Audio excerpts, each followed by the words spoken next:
Llamamos la felicidad al bienestar. Llamamos felicidad a la comodidad. Llamamos felicidad a la seguridad. Llamamos felicidad al estatus, es decir, ser alguien importante y a pertenecer a un grupo. Y esto le llamamos felicidad. Esto no es felicidad, esto es bienestar. Es diferente. ¿Y por qué lo sabemos? Porque personas que han alcanzado un nivel enorme de comodidad, de seguridad en su vida, de estatus, de pertenencia, siguen notando un vacío en su vida. Los vacíos del ser no se rellenan con el tener.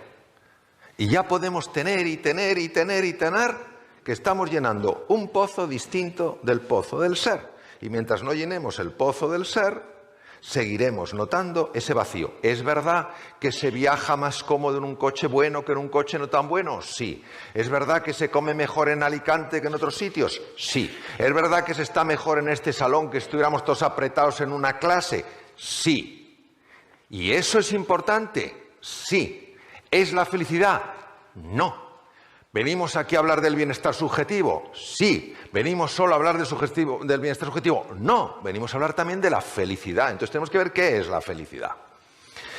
Ahora, las personas que han alcanzado un nivel de bienestar, de estatus, es decir, de reconocimiento, de valoración, etcétera, etcétera, cuando notan ese anhelo, ese vacío, y dicen, hay algo que le falta a mi vida y no consigo saber qué es, están tocando una puerta muy delicada, que es la puerta de la incertidumbre. Esta puerta es delicada porque cuando tú la cruzas, el mundo cambia. Y preferimos lo malo conocido o lo que no es tan malo y es cómodo a lo bueno por conocer.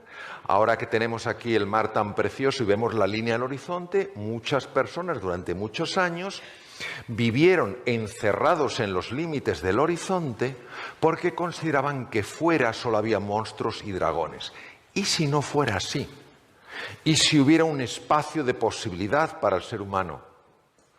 ¿Y si fuera, como decía uno de los 7 sabios de Grecia, Pítaco de Mitilene, la oportunidad es una puerta abierta a infinitas posibilidades? Y si el ser humano no solo necesitara el bienestar subjetivo, que claro que lo necesitamos, sino que además pudiera experimentar algo más profundo que es la felicidad. Eso es lo que tenemos que explorar. Obviamente hay personas que se abren más a explorar en esa puerta porque sienten que no están experimentando nada de lo que le da un cierto tono de alegría o de entusiasmo a la vida. Son personas que están hartas de estar hartos. Estoy harto de estar harto. Tiene que haber algo más. Y como dice Leonard Cohen en su disco Anthem, hay una grieta en la pared a través de la cual penetra la luz. Hay algo en el ser humano, en nuestra profundidad, que siente que hay una dimensión dentro de nosotros que no estamos explorando y que si no la exploramos es muy difícil experimentar lo que es la felicidad. ¿Podemos experimentar el bienestar? Claro que sí, pero se nos escapa algo entre los dedos como si fuera agua, que es la felicidad. Pero ¿qué ocurre? Que también para las personas que están hartas de estar hartas, esa puerta es una puerta a la incertidumbre, y ante la incertidumbre el ser humano muchas veces se empequeñece. Ya hemos visto que hay una diferencia entre el bienestar subjetivo y la felicidad. Ahora vamos a ahondar más en cuál es la experiencia de los dos. El bienestar subjetivo es lo que colma los sentidos. Yo me he tomado hoy un fideuà con tinta, o sea, fideuà negro, en vez de un arroz negro, un fideuà negro, que estaba riquísimo. Oye, riquísimo. Estaba colmando mis sentidos, claro que sí.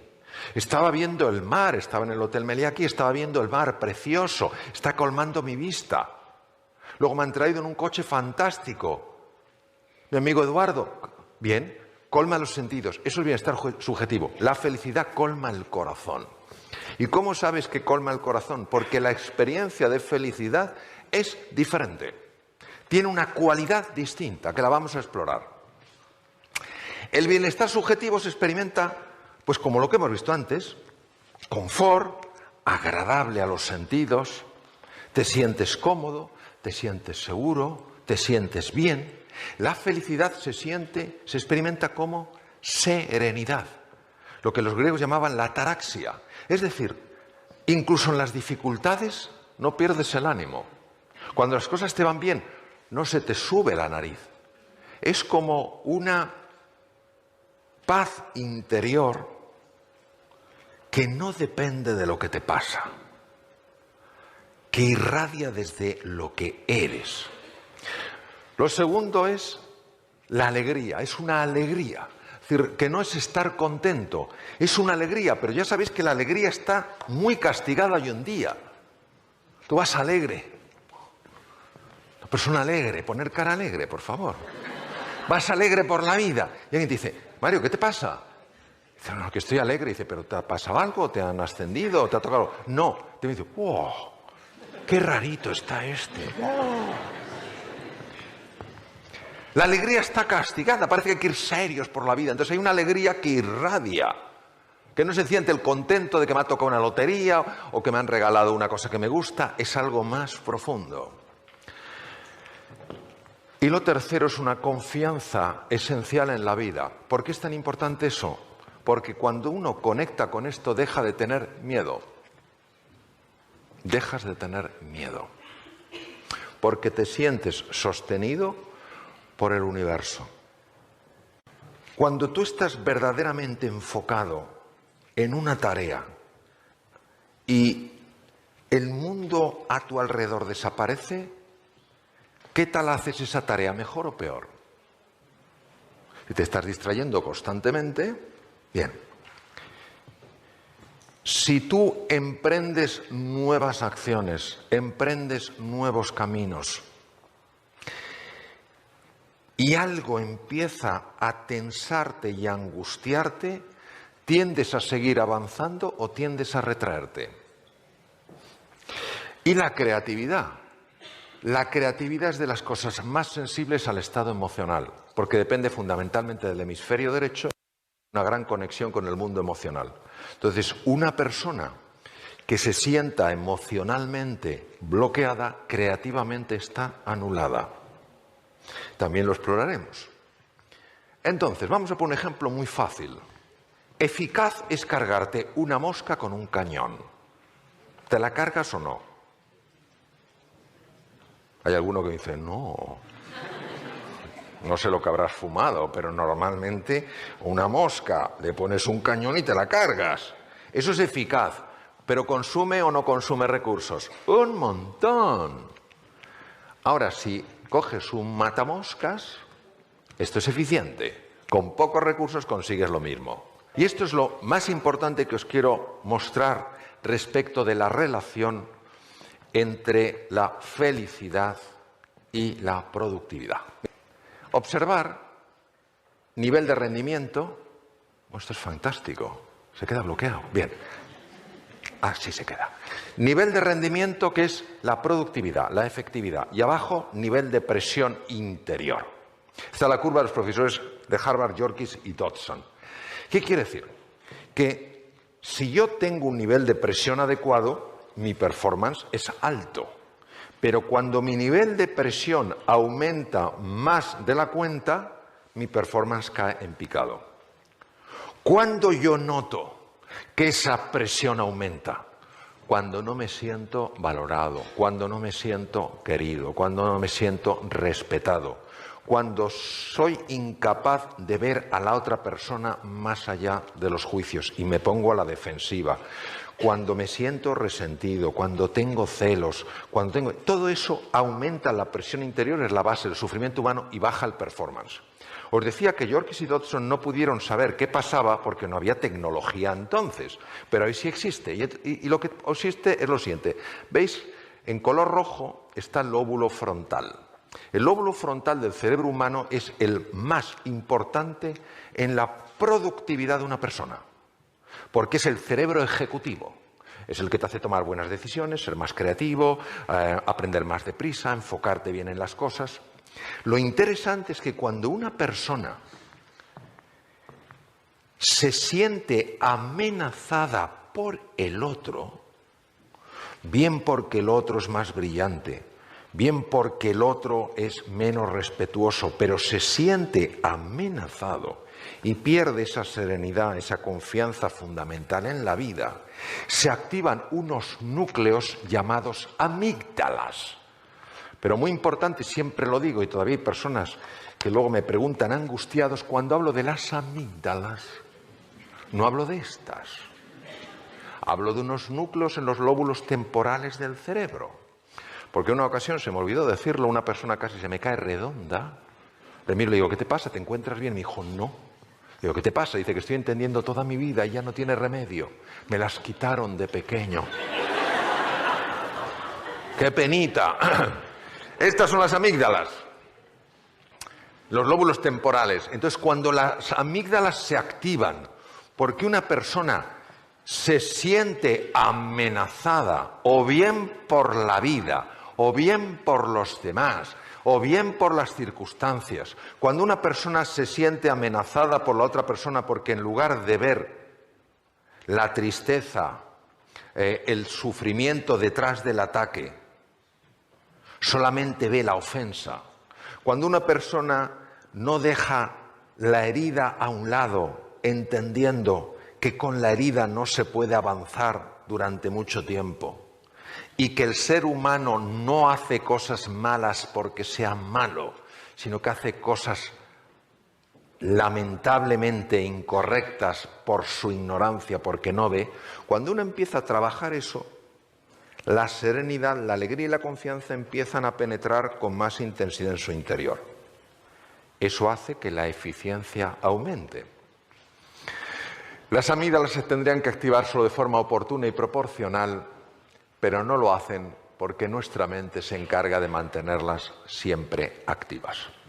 Y voy a terminar en esta breve exposición que ojalá nos haya ayudado por lo menos a plantearnos ciertas cosas de la siguiente manera. Mirad, en una ocasión estaba con el profesor Howard Gardner aprendiendo temas de inteligencias múltiples con él, que fue el creador de la teoría de inteligencias múltiples, y conocí una mujer fascinante, una mujer muy extraña, porque yo le hablaba, tardaba en contestarme y al cabo de un rato me contestaba. Y entonces yo empecé a pensar que tenía un problema de audición, que tenía algún tipo de sordera. Yo empecé a mirar así, no soy muy discreto, empecé a hacer así.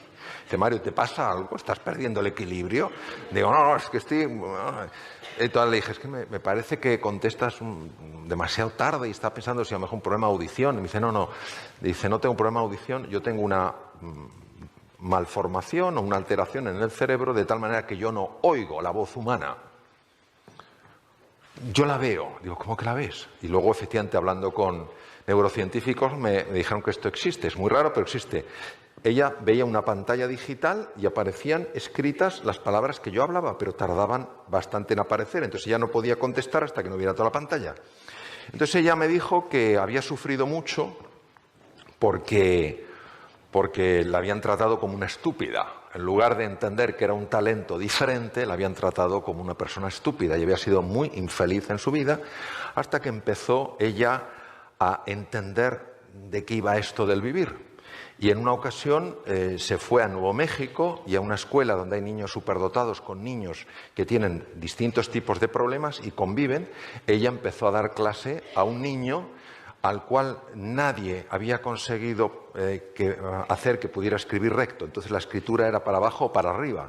Habían buscado neurólogos, pedagogos, nada funcionaba.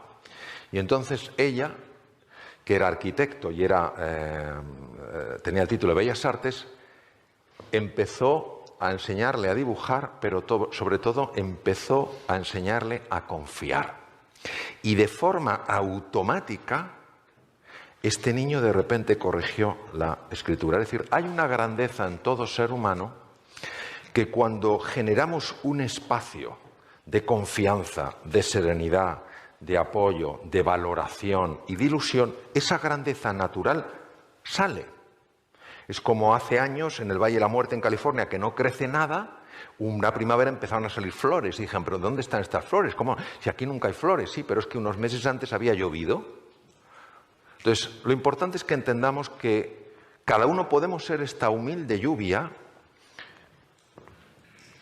y que lo esencial está en cada persona.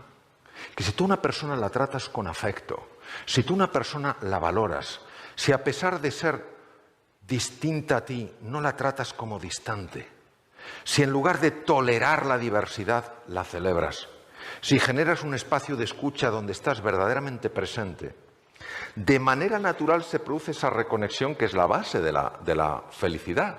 Y es como tú te sientes parte de todo. Reconectas contigo, con los demás y con la naturaleza. Y todos, sin excepción, yo el primero, vamos a tener que experimentar una digamos, lucha. Y esto es lo que aprendí de esta profesora, y con esto termino, la cual lo aprendió de los indios navajos. Esta mujer me contó una historia que es la esencia de la filosofía del pueblo navajo al que ella visitaba, aparte de ir a la escuela esta de los niños. Y esta historia mitológica, mítica, que llevan cientos de años repitiéndose los navajos entre sí, es la siguiente. Dentro de mí está teniendo lugar una gran batalla. Por un lado está el águila majestuosa. Todas las acciones del águila están llenas de verdad, de bondad y de belleza. El águila que en mí vuela por encima de las nubes y aunque a veces baja los valles, siempre deposita sus huevos en la cima de las altas montañas. Pero dentro de mí también vive un terrible lobo. Él representa lo peor que hay en mí, se sustenta sobre mis propias caídas y justifica su presencia diciendo que él también es parte de mí. ¿Quién ganará esta gran batalla? Aquel a quien yo cada día alimente. Muchas gracias. Gracias.